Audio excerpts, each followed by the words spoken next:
Eric, we're at the end of week 5 of the Couch to 5K challenge, or 5K challenge, whatever you want to call it.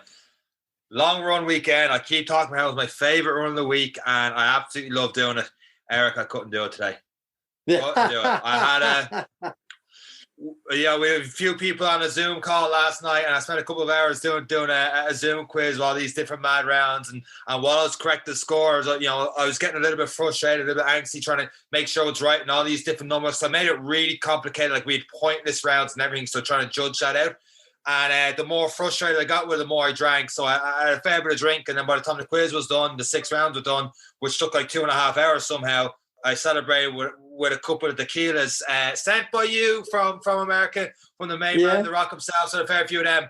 And Sunday morning, this morning, I got up and we were supposed to do a handstand challenge, and unfortunately Maria couldn't do it. She's been injured this week, but she held us down. She will do it again. And I was very thankful to get that text off Maria, because I was reading it and it was very blurry, and there was nothing wrong with the phone. It was more so my eyesight reading it 9 o'clock this morning. But I was very thankful, because I definitely don't think I was ready to stand on my 2 feet, let alone stand on my hands. So it just was not going to happen for me this morning. And yeah, I was just very, very lazy today, to be honest with you. I was half lying in the bed, and then I moved all the way to the couch, and I moved back to the bed, and I moved back to the couch, and I didn't do a whole hell of a lot apart from our coaching on the laptop for an hour or two, and that was pretty much it for me, apart from eat food and feed my chickens. How are you feeling? I seen you feed the chickens. I had a very similar day, so I don't even want to tell the listeners how much alcohol I drank last night, because I was shocked when I woke up this morning. Well, I was wondering why I had such a bad headache, because I was awake at 6 and I came down to do just a little bit of a cleanup. I swear there was 20 people having a party. It was just me and Zoom. But this is how bad it was. On the Saturday night, I checked the watch, and my watch told me I was fully recovered, good to go for the run the next day. I was like, grand. So I've done all right with the intervals and all this week. I forced myself out there. And then the next morning, I woke up and looked at it. I was like, you need 3 hours recovery time. Poor sleep. I was like, the watch knows. It's judging me, but like you, I think I went to bed about 4 times today. I felt bad as well. Mother's Day, I was like, I was rough. I was rough. So long run didn't happen for me today. Every excuse in the world came out today, and then it got to around 2 o'clock, and then I just said, you know what? Just stop making excuses. It's one of those days. We don't do it often, so let's just pick it up from tomorrow. And a lot of people struggle with that, and it's something that's come up a lot in a lot of our conversations in the run club, and a lot of people getting real guilty. A lot of the clients we train. So one of the references was Pancake Tuesday, and people felt guilty for having a pancake. And here's me and you feeling guilty for it was your birthday. You're old, so I know I'm old man. It.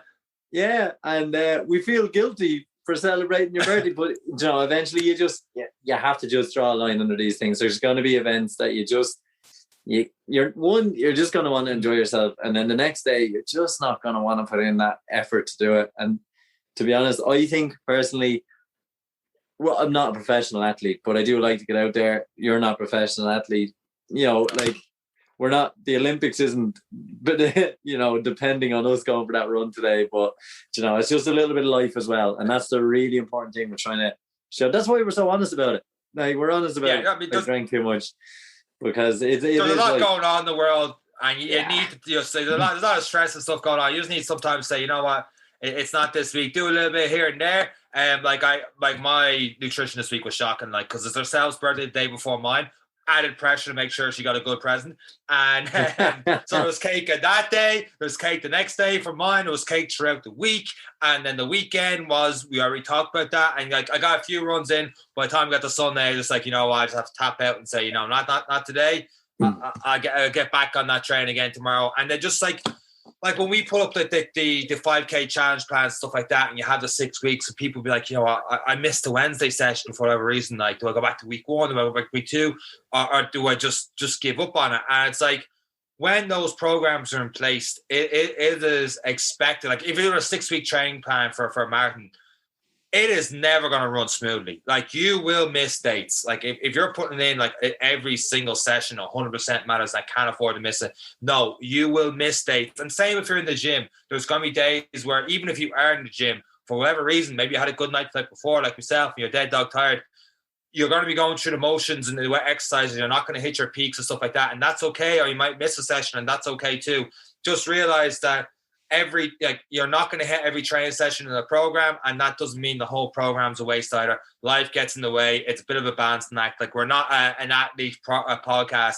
Like, if you're a pro athlete and you're listening to us for advice right now, you've serious definitely wrong with the coach. You have a whole host of problems going on right now. Yeah, but not only that, one of the clients reached out to us as well, and they missed a couple of classes, and then they insisted, I'll catch up on them. That is a bad way to go about it, because 100%. If you tell yourself, okay, I'm gonna do 5 push-ups every day, and then you don't do them, so you're like, I'll just do 10 tomorrow, I'll just do 15. That sits on your head that, oh no, I have to do 15. Oh no, I have to do 20. There has to come a point, just draw a line and say, I enjoyed that, appreciate it, learn from it, and then just start fresh, or just pick up the training from where you're supposed to be. Your fitness will not drop over 3-4 days of enjoying yourself. You will suffer probably on the first one, because all that goodness is going to come out of the system. But by the time you're into your second session, it's like you never left. And that's a real important one. Don't carry the burden of a missed session.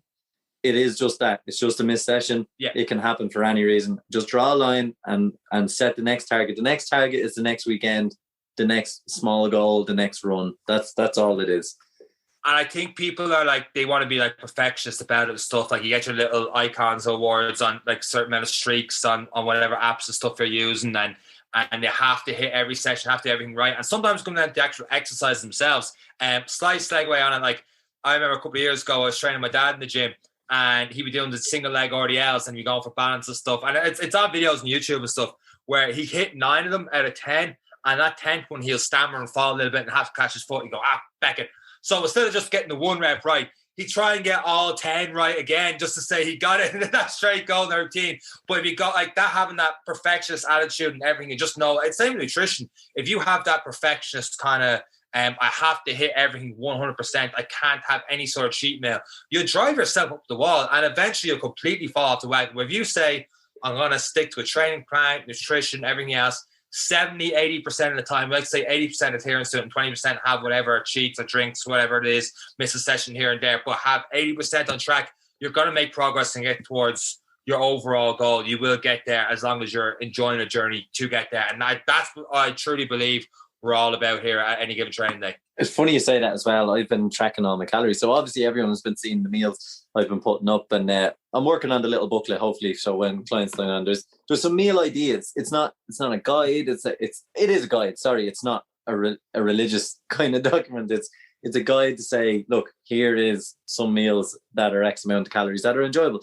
But I've been sticking to it for the last 2 weeks and been really, really good and clean with meals. Most nights with a 400 calorie deficit. I've lost. We always laugh about how much weight I lose when I actually go solid on the training, but I usually undereat and don't, give the body the nutrition it is. And I've done it for a long time and I get away with it. But as we're getting a little bit into our prime, it's more important. You're always hounding on to me to start eating more. But now that I've been eating cleaner meals, I found it really hard to eat all the food in that day. But now I crave the breakfast. I crave the lunch.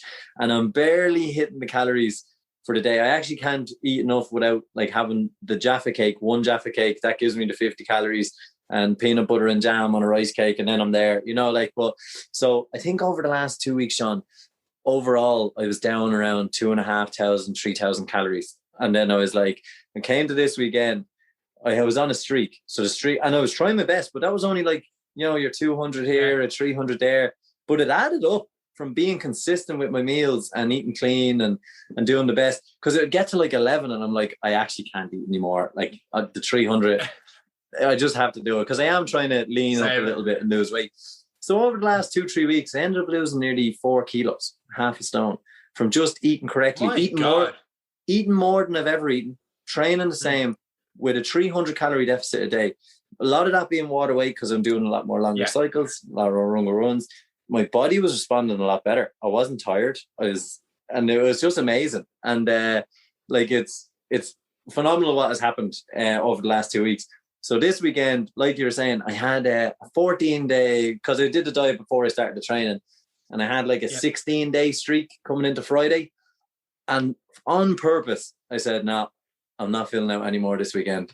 I was like, I'm letting the streak go because it was starting to get a little bit addicting. So for the last 2 days, I just knocked it off. I knew I had 2,500 calories in the bank.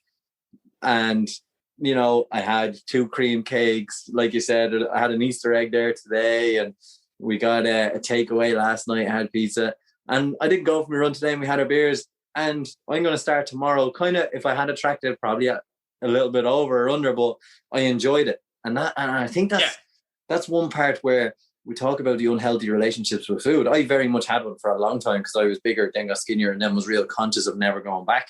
So it nearly punished myself. Whereas now it's trying to find that relationship where I can actually just enjoy it. You know, like it's not hard once I stay focused on my training, eat the right things, and I'm eating a lot. And but yeah, like the last 2 days, I just switched off my fitness pal. It said, texted me saying, don't let the streak go. And I was like, no way, buddy, you're gone. I'll see you Monday. Okay. Yeah, and it's actually really refreshing. It feels like a little reset for myself. And now from Monday, the next 2 weeks. So my goal is now to keep myself straight and honest for 2 weeks at a time, because it's easier, because there could be, I can plan 2 weeks ahead. I'll know if there's a Zoom call, or I'll know if there's a birthday here in the house we might have a cake, you know, like Mother's Day, and then my mom's birthday's in 2 weeks' time. So I know there is something that will give me, you know, that small little goal to look forward to.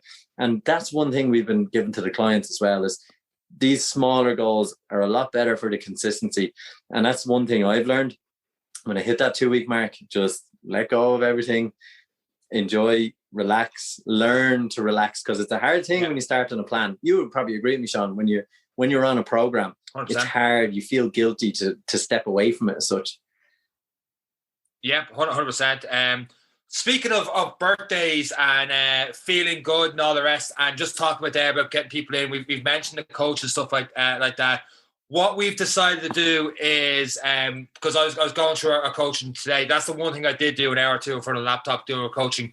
What we're going to do, we're going to run a special promotion between now and Paddy's Day, because I'm feeling good. It's my birthday. Maybe the drink hasn't totally worn off just yet. We're going to do a 2-for-1 on our coaching. So if you go to anygiventrainingday.com, you will see our coaching plans, and our 1 month plan is €49 for the month, and that gets coaching, individual coaching with you and your goals. And what we find works is that rather than you just going through this progress, this journey by yourself, that if you have a friend that goes with you, firstly, you guys will have individual programs and all the rest. So if you sign up, just email your friends' email address as well that you want to sign up with you. And for the first month, it'd be a pretty much a 2-for-1 offer that you guys will split that in half, or whatever way you want to do. If you want to, maybe it's your friend's birthday, stuff like that, you want to reward them with 1 month training or whatever it is. For the first month, you guys will have individual programs towards your goals. So let's say, for example, you want to work on running, and your friend really just wants to work on home workouts and maybe, you know, strength things, getting their push-ups up or whatever it is that way. Your programs will be completely different, but at the same time, you're going through a journey of a fitness journey to get over the next month. So if you guys want to sign up for that, go to anygiventrainingday.com. We're only promoting this just to podcast listeners. So when you see the website, nothing about this offer will be on that website. It'll be just basically our 1 month offer, which is €49. So once you sign up, send us an email, info@anygiventrainingday.com. And then in that email, say, look, I saw your offer. I've signed up obviously before midnight on Paddy's night. So the end of Paddy's Day, pretty much, in case you get confused in that one. And this is my friend's email address. Can you get onto them as well? We'll send all the forms and stuff to her, give her access to Any Given Training Day app. And then through the consultation forms, we'd be able to work out a program specific to you. But myself, Eric, or one of our other Any Given Training Day coaches, depends on what kind of discipline you really want to work towards with that as well. Yeah, and it's a good one. And it's always nice because we do have a lot of listeners. We're looking at about 150 a week now who are listening out there. So if it is something, and even if it's not for you and you know someone who could do with a helping hand, and it's a big thing that we've seen, and Seán has mentioned his dad as well. You know, sometimes it's people around you that just need a little kick, and this could be the one thing. It's a nice introduction to an education on how to just do workouts at home. And we all know that we're hopefully transitioning out of a little bit of lockdown. Kids are going back to school. So now might be a good opportunity for people to start thinking about their health and fitness again as well. So yeah, if you do know anyway, as Seán has said, check it out on anygiventrainday.com or shoot us an email straight away to get more information, and we can send on the relevant links for anyone who is interested. I think that's pretty much it, apart from the fact to say best of luck to those people doing week 6. This is obviously Monday by the time this podcast goes out there. So if you're listening to this on Monday, March 15th, it's started week 6 of our 5K challenge. Best of luck doing that at the end of this week. Hopefully you'll go for your first 5K or 5K PB, whatever it is. Best of luck, guys. Do let us know in the run group how you do get on with that challenge. And Eric, I think that's pretty much it. I'm starting just to drink more water. I'm actually feeling more awake, more alert right now. So I'm looking forward to getting running tomorrow and getting back on track myself. Yeah, I can't wait for Monday tomorrow now. And it is nice. And it is nice to have taken the day off and not have to go. But yeah, another week 3 of the Ironman program tomorrow. So we have a long way to go still. But yeah, I'm looking forward to getting back onto the bike in the morning. Deadly, but we'll save that for the next couple of episodes. You're doing a lot of things, this bike thing and you're cycling a lot of that. But we'll save that one for the next episode. Guys, thank you very much for listening to this week's episode of the Any Given Run Day podcast. That's it for myself and Eric, unless Eric, you have anything else to add? No, that's it for me. On that note, cheers for going through an entire birthday episode for me, not even saying happy birthday in the podcast. Cheers, mate. Guys, thanks for listening. Happy birthday, Seán. Happy birthday. Take care. Bye.